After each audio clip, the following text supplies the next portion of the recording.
Bueno, somos puntuales. Buenas tardes. Muchas gracias por acompañarnos en esta presentación de la leyenda de Sleepy Hollow.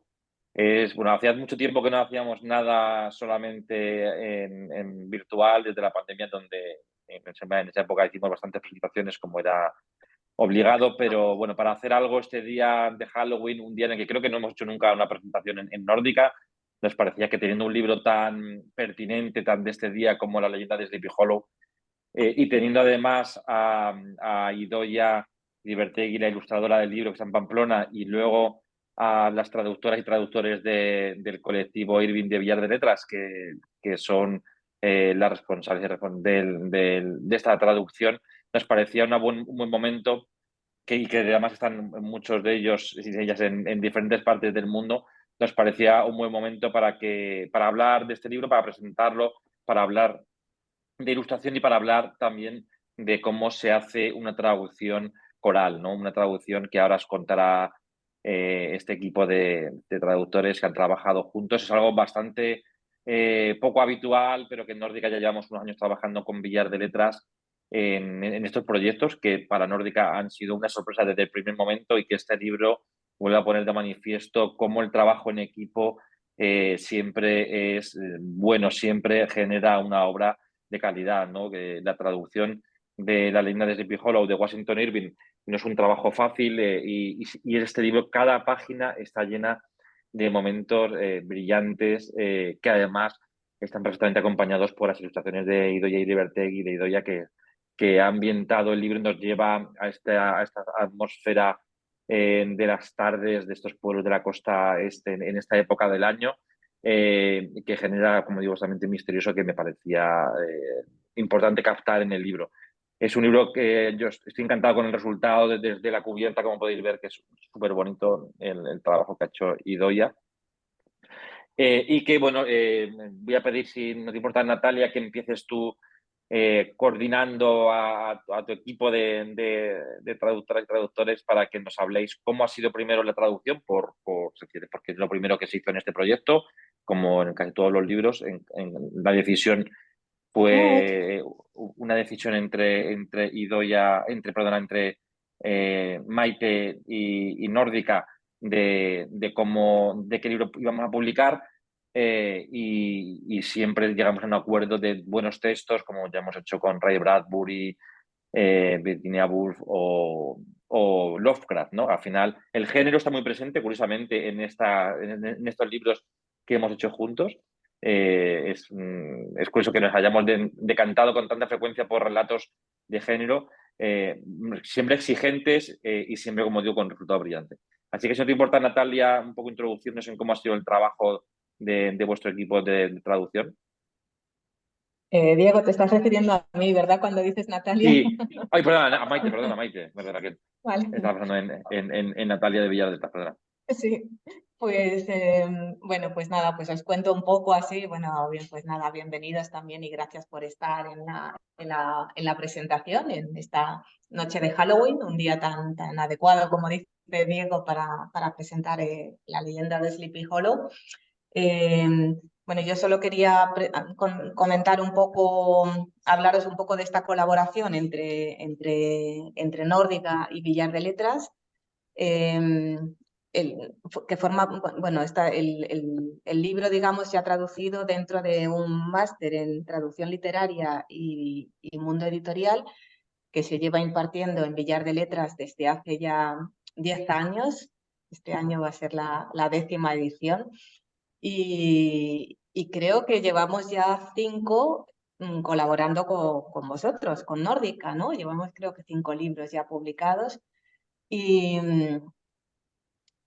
y bueno, pues dentro de este máster de traducción literaria, que tiene 2 cursos, y dentro del primer curso hay una parte que es un taller de traducción, ¿no? Entonces hay otros elementos, ¿no? Tenemos un taller de corrección editorial, tenemos una parte de documentación para traductores, en fin, distintas actividades, pero una de ellas es la traducción, ¿no?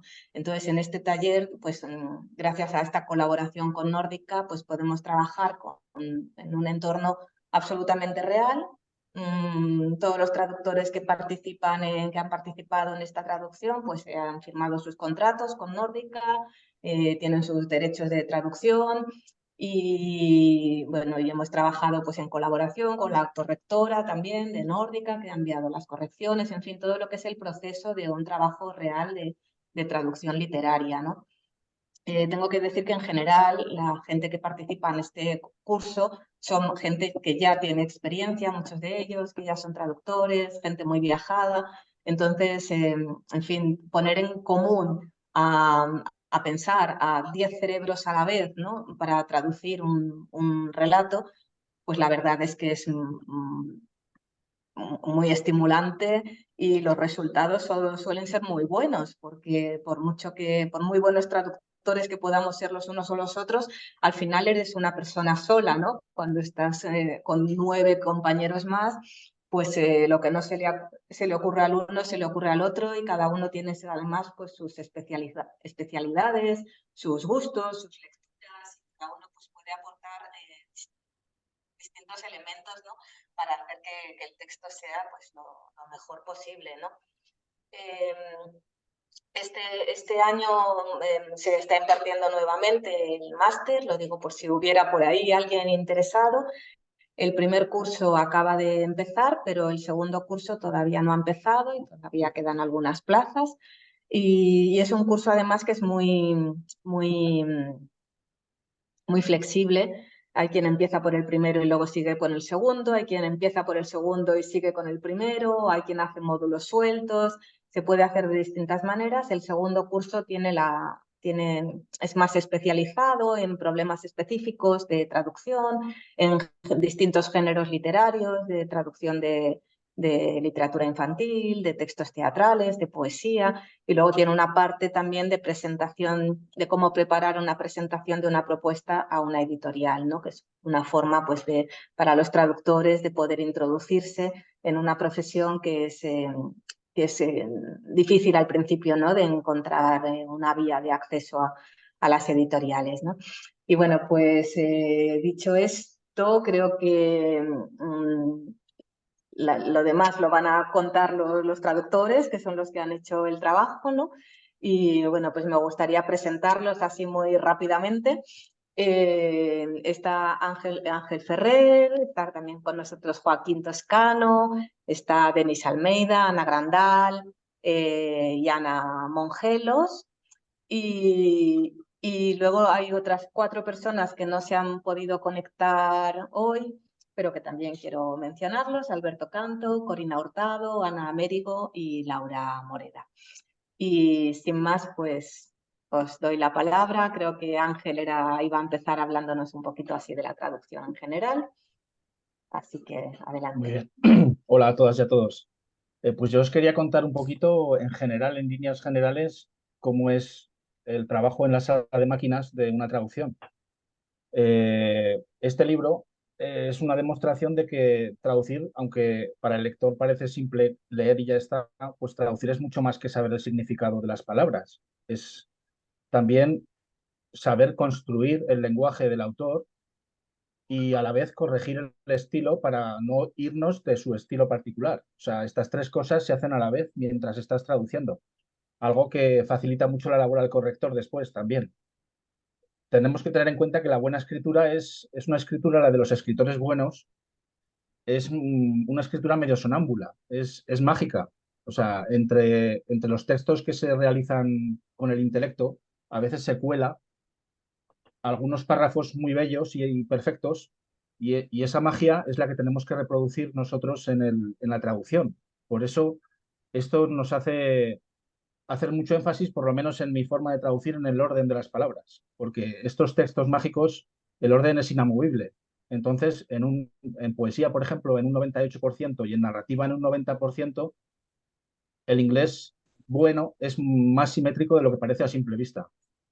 Entonces, ese otro tanto por ciento que queda suelto es para favorecer la música, con los sinónimos que tenemos en español un montón, es para favorecer esa música y que todo quede bien.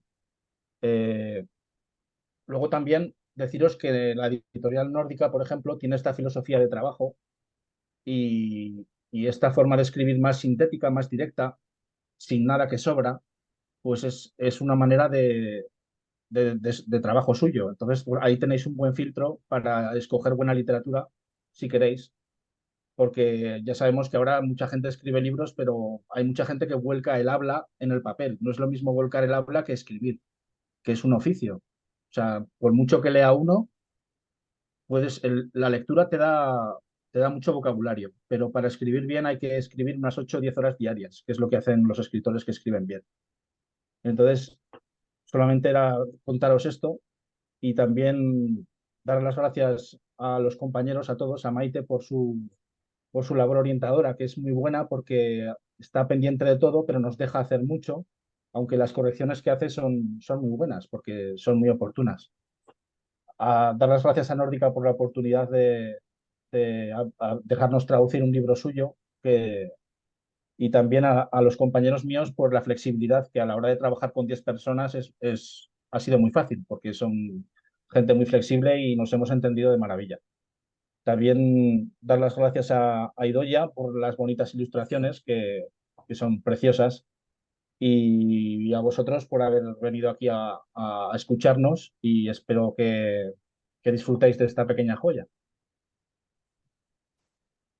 Ya está. Muchas gracias, Ángel.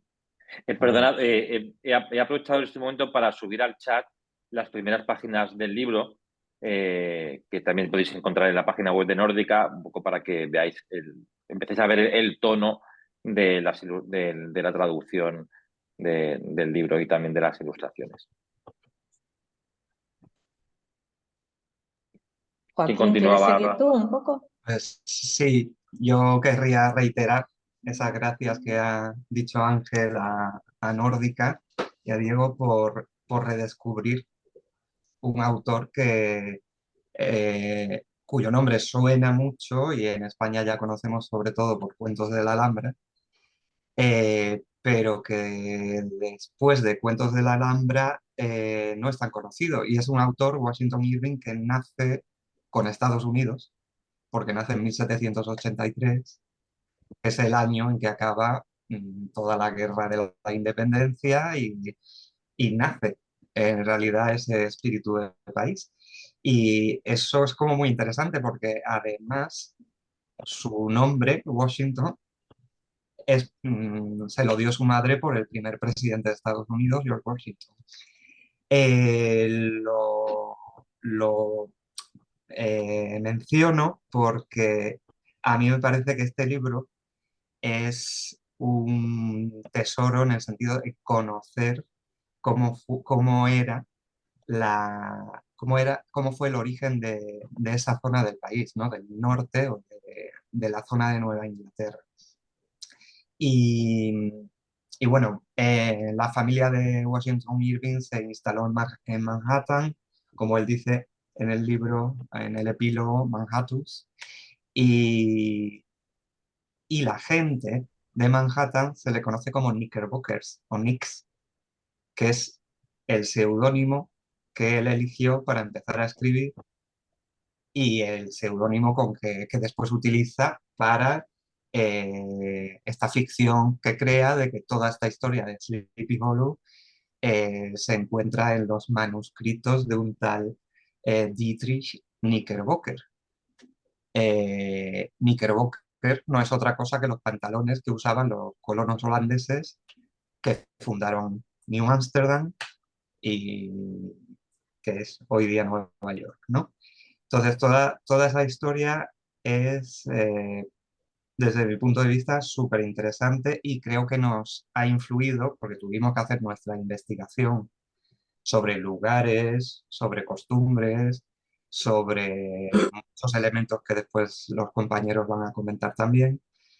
Y, y es gracioso porque fue gracias a un brote de fiebre amarilla, yo esto no lo sabía, pero me documenté, que la familia de Washington Irving lo mandó así de adolescente al norte, al norte del estado, y ahí fue donde fue hospedado por un amigo en Tarrytown, que se nombra ya en la primera página del libro, que tiene su WhatsApp porque Tarrytown significa ciudad de la demora o pueblo de la demora, y ya inicia con eso su ironía en la historia, su especie de parodia de esta historia de terror.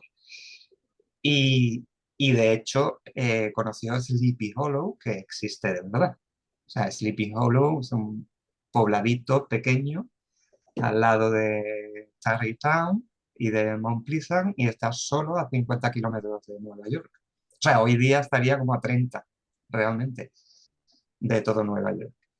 Y, y bueno, una de los desafíos que yo creo que tuvimos como grupo de traducción fue conservar, eh, digamos, la historia de espectral, de ambiente espectral, de terror, al tiempo que teníamos que ser capaces de transmitir esa sátira, esa ironía, esos dobles sentidos de las que está lleno el libro.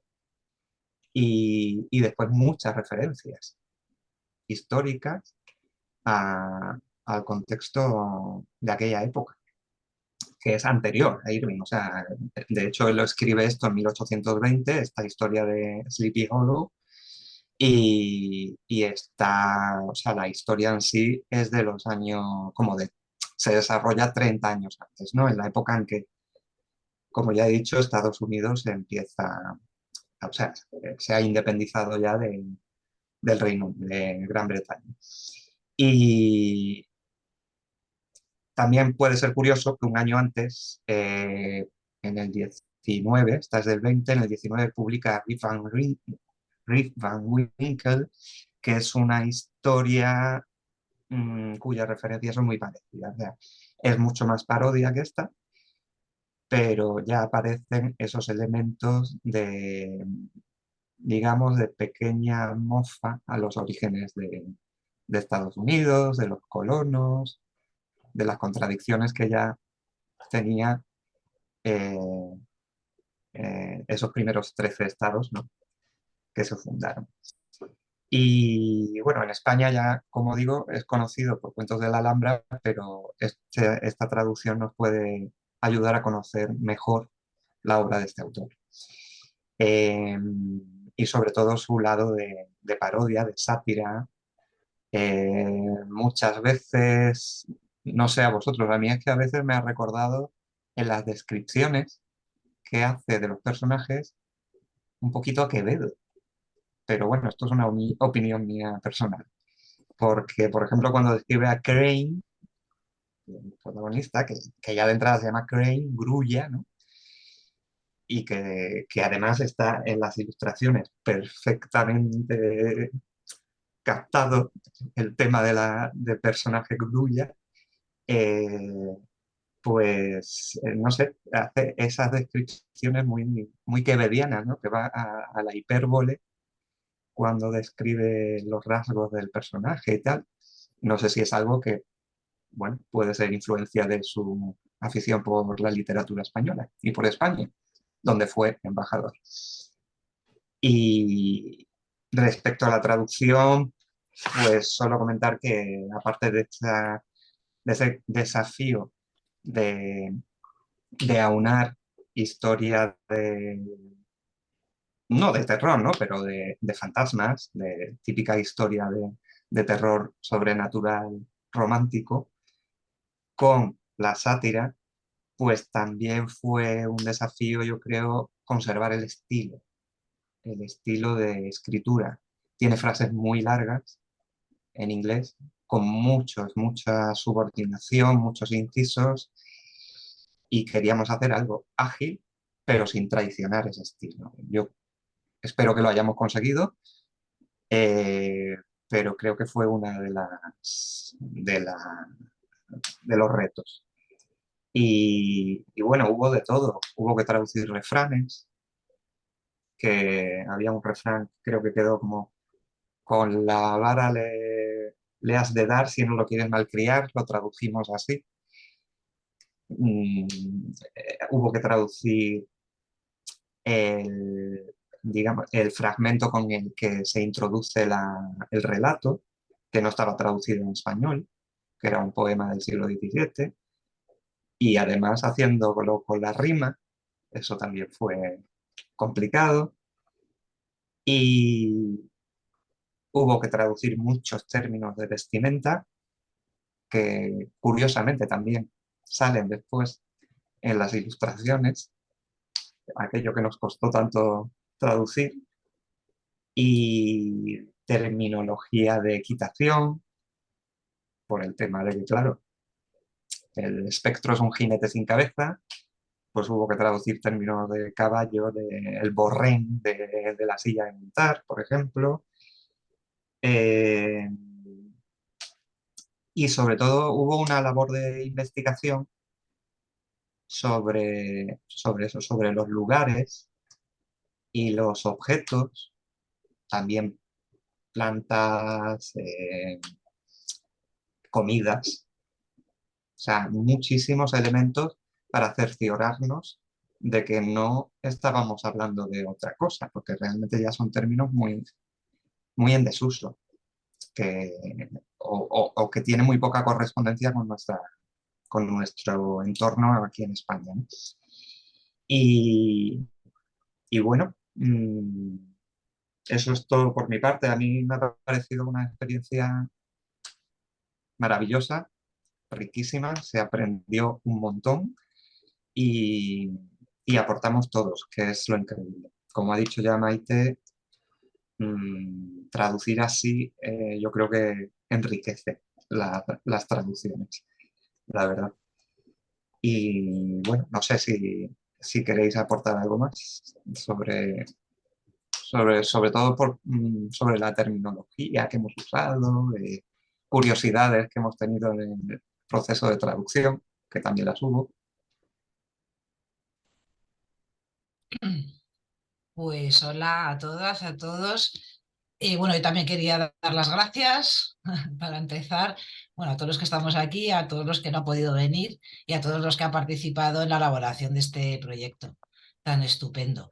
Yo quería comentar alguna cosa sobre la terminología zoológica y botánica de las especies que nos hemos encontrado. Claro, esta narración se desarrolla en un entorno rural, con lo cual pues hay mucha presencia de elementos de la naturaleza y específicamente de los zoológicos y botánicos, y además tienen un peso muy importante dentro de la historia, porque contribuyen a crear ese ambiente tétrico de miedos, nocturno también, a través, por ejemplo, de las aves, pues el ulular de la lechuza, el gemido del chotacabras y todo eso. Y todos estos nombres vulgares de animales y de plantas, pues algunos no tenían mucho problema, ¿no? Pues, en fin, walnut es un nogal, pero sin embargo sí aparecían otros que claro, que son de especies autóctonas de Norteamérica. Yo, bueno, yo soy europea y conozco las especies europeas, pero no conozco bien las especies que pueda haber en Norteamérica. Y, por ejemplo, un caso fue un árbol que aparecía, que era el locust tree, que bueno, lo miramos y era una acacia, pero podía ser diferentes tipos de acacia. Entonces, bueno, eso me tocó a mí y lo que hice fue buscar el área de distribución de cada una de esas acacias, claro, porque es importante, porque poner cualquier tipo de acacia, pues tampoco, porque te puedes poner, pues esta acacia, y resulta que es la acacia que está en África. Entonces, bueno, pues estuve mirando las áreas de distribución de las distintas especies de acacia que podía ser, y la que más se ajustaba a la zona geográfica donde se desarrollaba la narración era la falsa acacia. Eh, y bueno, vamos, un poco más que el tema de las especies zoológicas y botánicas, creo que es importante intentar afinar lo más posible en qué tipo de especies autóctonas hay en la zona en la que se desarrollan las narraciones, porque te puedes tener sorpresas un poco para los lectores, me refiero. A lo mejor un lector que sepa un poco de qué va el tema, pues se pueda encontrar con cosas que no deberían estar ahí. Y Yo recuerdo también que nos plantea un problema en los sonidos que hacen los animales, porque por ejemplo el chillido de la ardilla, no tienes por qué saber que la ardilla chilla, ¿no? No se sabe cómo se llama. Y resulta que hay páginas donde ¿no? se puede encontrar cómo se llama en concreto ese ruido, ¿no? Pero es verdad que toda la descripción de naturaleza, de animales, planteó bastante reto, yo creo, y menos mal que creo que tenemos gente como tú, Ana, que eres bióloga y sabes dónde buscar mejor. Mm, eh, bueno, al hilo de lo que comentaba antes Joaquín, también se me ocurrió, él dice que le recuerdan las inscripciones a Quevedo y yo hoy me daba cuenta que me recordaban también a Cervantes con Don Quijote y Rocinante, cuando describe a Ichabod Crane sobre su corcel, no me acuerdo cómo se llama en la historia, pero sí, son así grotescas y, bueno, ridiculizantes, digamos, y están muy bien plasmadas en las ilustraciones. La verdad es que en el conjunto de la mezcla de terror con ironía, curiosamente funciona.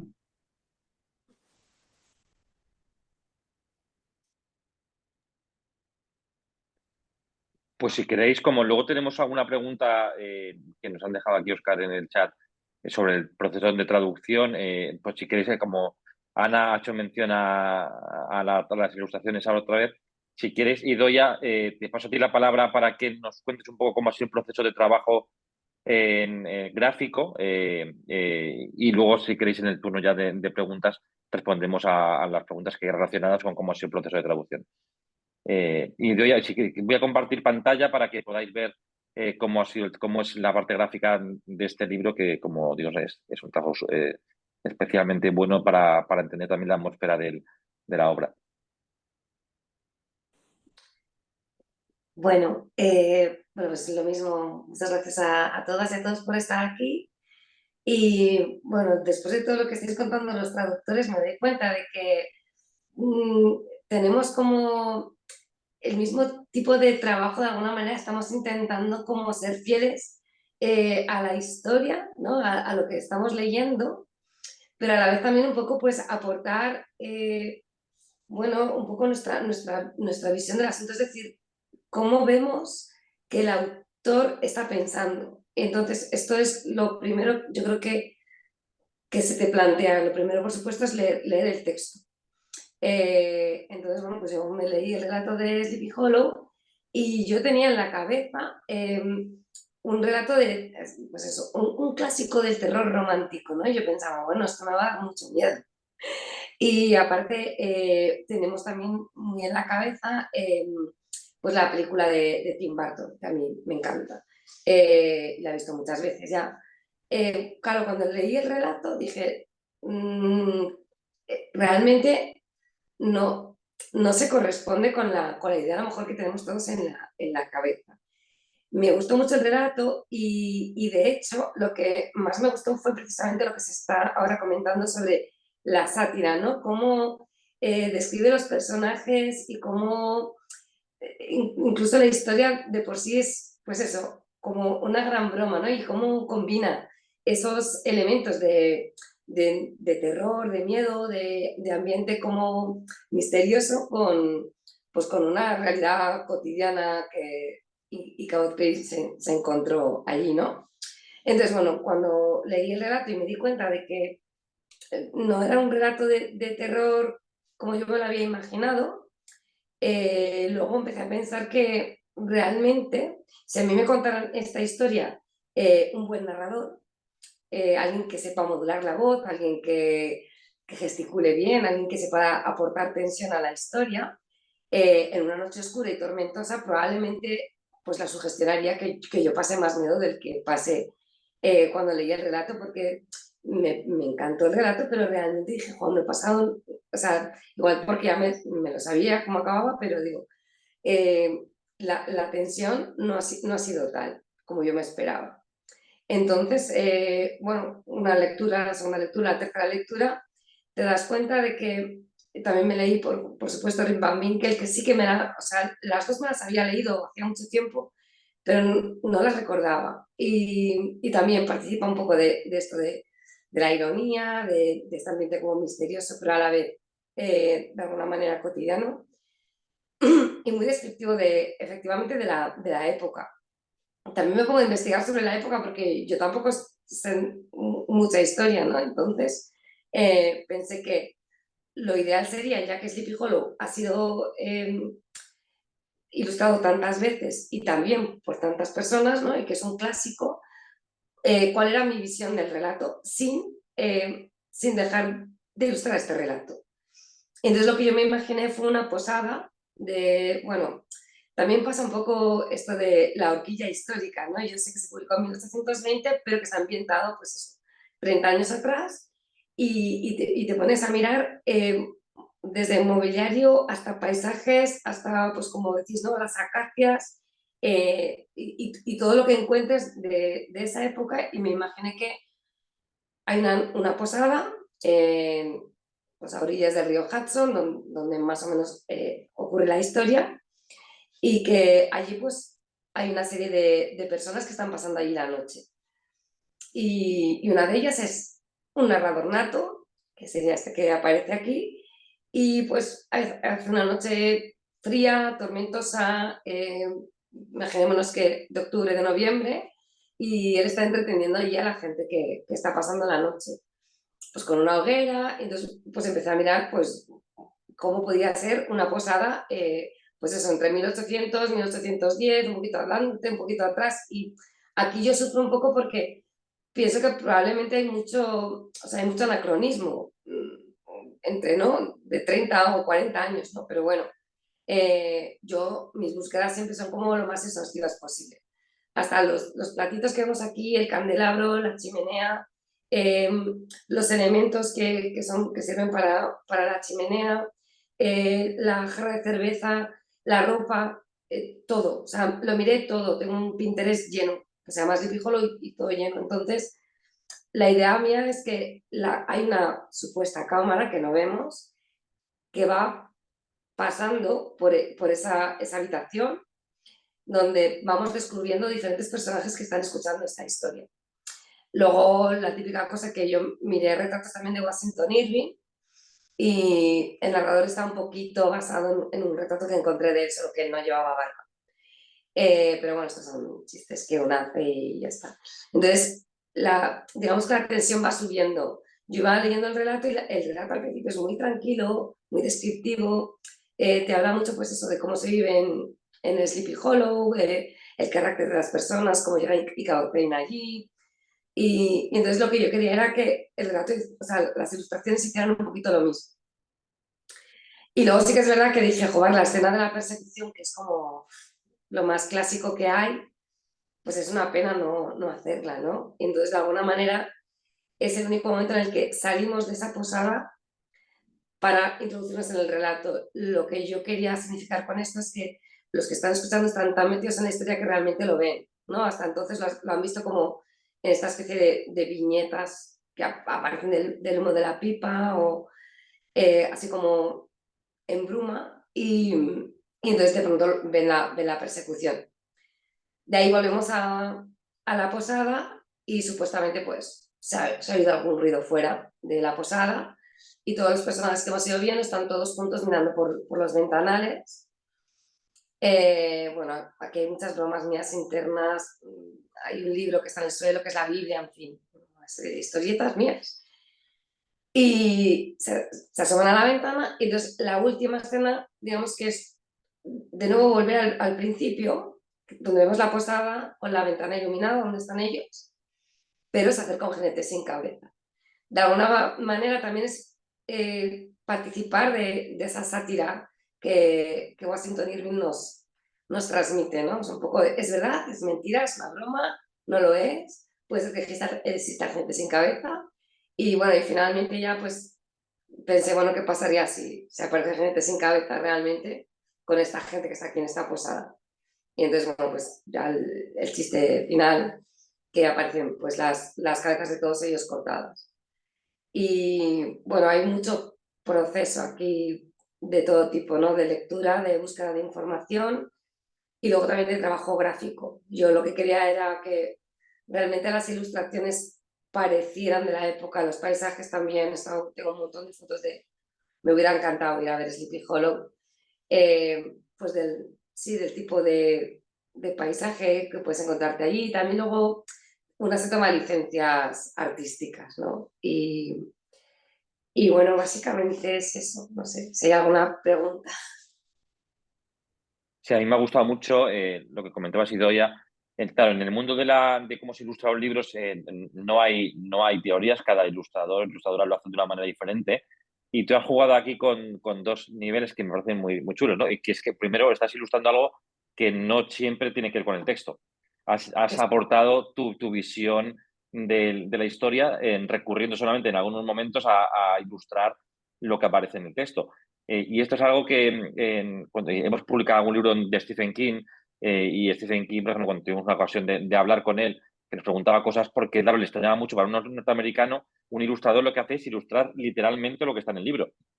Pero claro, no es eso lo que entendemos en Nórdica por un libro ilustrado, o sí, puede ser eso, puede ser un trabajo 100% literal contando lo que cuenta el autor del texto, pero claro, el proceso de creación que nosotros proponemos a los ilustradores es el de la libertad creativa. Con lo cual tú has decidido aquí, y me parece muy buena opción, crear una historia que no tiene nada que ver con lo que está, no tiene nada que ver directamente con lo que está contando Washington Irving, de manera que tienes así estos dos planos que han contado muy bien y que me gusta mucho además como lo has explicado, porque en realidad tú y yo es la primera vez que te oigo hablar de cómo ha sido el proceso de creación, así que bueno, me ha venido muy bien también para esta manera de entender la ilustración, ¿no? Que no tiene que ser siempre la literalidad, sino que puedes aportar algo nuevo desde el punto de vista gráfico al libro. Y en este caso es una aportación clara con esta posada, estos personajes que van contando así la historia. Me ha gustado mucho, la verdad. Como ahí Óscar ha hecho varias preguntas y me parecen todas pertinentes, os voy a leer las preguntas y si queréis seguimos la conversación con este guión que nos propone, ¿no? Bueno, la primera pregunta que hace es, ¿hubo colaboración entre los traductoras con Idoia para garantizar que las ilustraciones se ajustaran al tono de la historia o se trabajó directamente a partir de la versión original? Y si quieres responder, Idoia. No hablé yo con los traductores en ningún momento. Yo partí del texto, de una edición que tenía en casa de Sleepy Hollow, luego también me lo leí en inglés, pero no sabía el trabajo que estaban haciendo los traductores, que la verdad es flipante. O sea, creo que, claro, es que es muy difícil, o sea, veo la dificultad y encima como que me doy cuenta de que yo intento hacer un poco lo mismo y dices, no quiero traicionar, pero por otro lado voy a intentar dar esta visión más completa de lo que él nos estaba contando. Claro, traducir un idioma que no es el tuyo, en fin. No, yo no había hablado con los traductores ni ellos conmigo. Pero bueno, ahí está. Sí, en algunos libros da la casualidad que cronológicamente se trabaja directamente con la traducción ya terminada, en otros casos no. Bueno, es que digamos que cada libro no es distinto, ¿no? Dependiendo de cómo vamos de tiempo y de plazos, a veces se puede hacer ese trabajo y a veces no. Luego otra pregunta es ¿cómo se mantuvo, no, perdona, cuáles fueron los roles de cada uno de los traductores en el proceso de traducción? ¿Cómo se dividió el trabajo? Es algo que también me parece importante, creo que no lo habéis mencionado y bueno, es parte de este proceso curioso de hacer el libro entre Coral, ¿no? Que como habéis contado aparte muy bien, gracias en parte a este proceso, el que haya diferentes personas con diferentes formaciones se puede hacer que el libro sea más rico porque cada uno va aportando su experiencia personal, pero ¿cómo es el trabajo? ¿Cómo lo habéis hecho?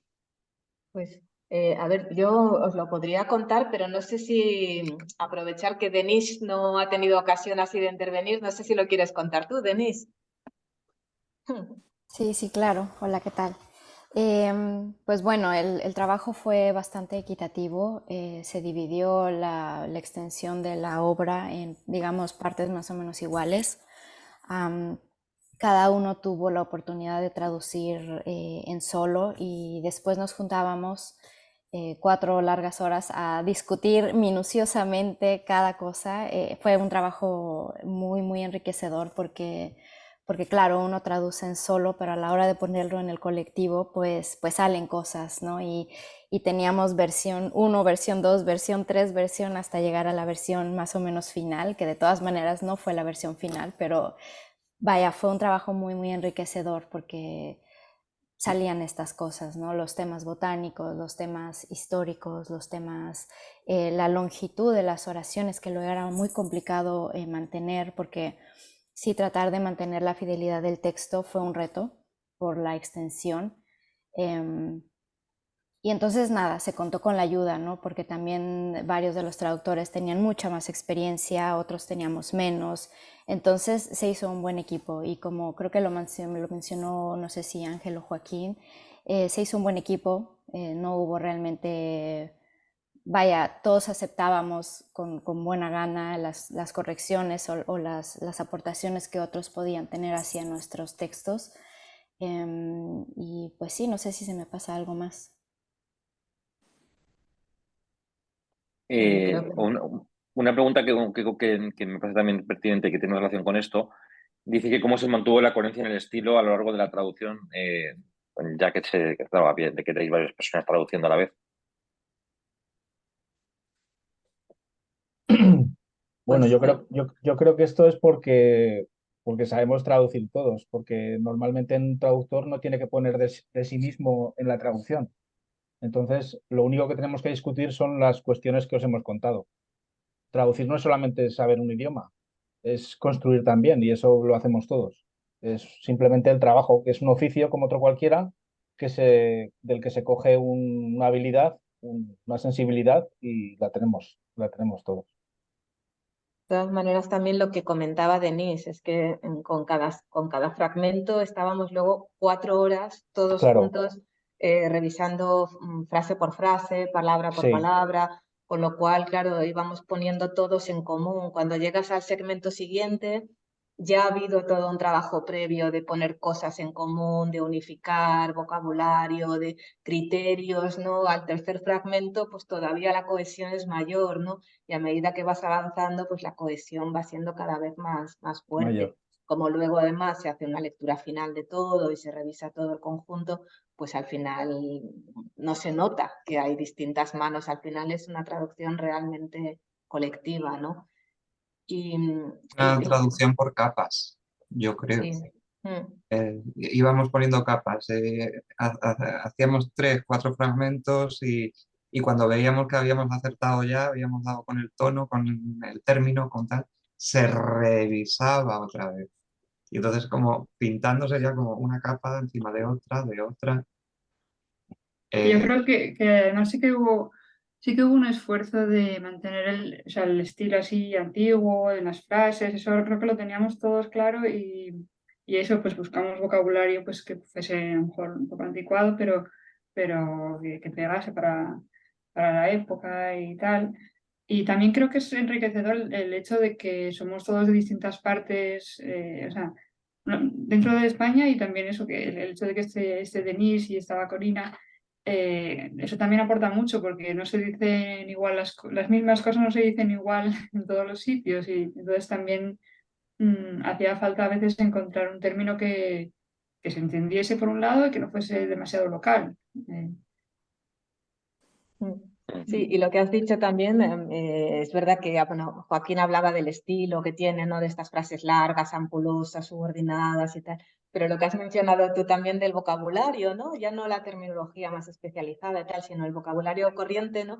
Que muchas veces teníamos, a lo mejor tienes 2 o 3 palabras similares y siempre intentábamos elegir pues la más cercana a la época en que transcurre el relato, ¿no? Para darle ese tono un poco, que además el propio original lo tiene, ¿no? Un estilo un poco arcaizante, digamos, ¿no? No es un inglés contemporáneo, es un inglés de otra época, ¿no? Entonces en el español pues siempre estábamos también intentando mantener ese estilo, ¿no?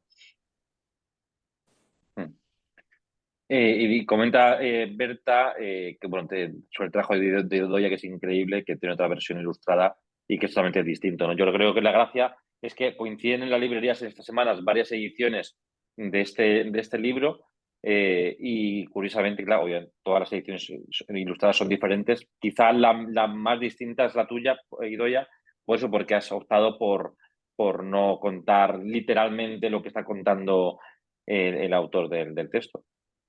Así que enhorabuena.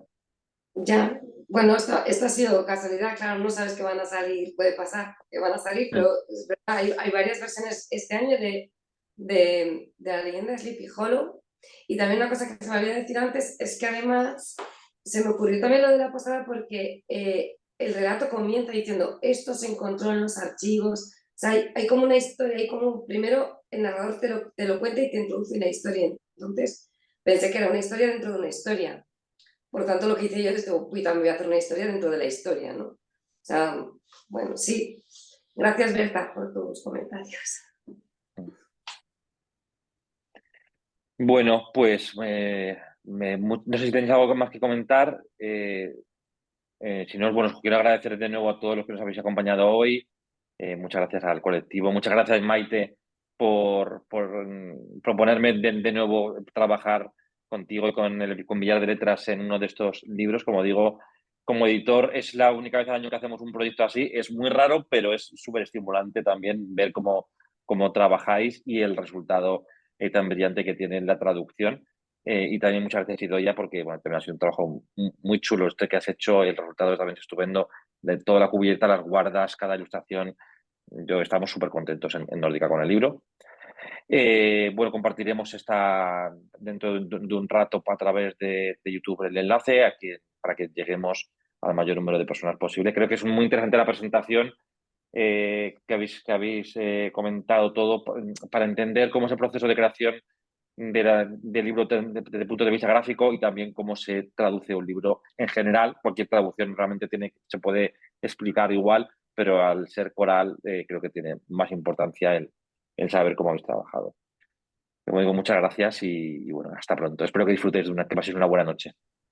Lo mismo digo. Muchas gracias Igualmente. a todos Gracias. Gracias. y que Gracias, sigamos igualmente. colaborando. Gracias.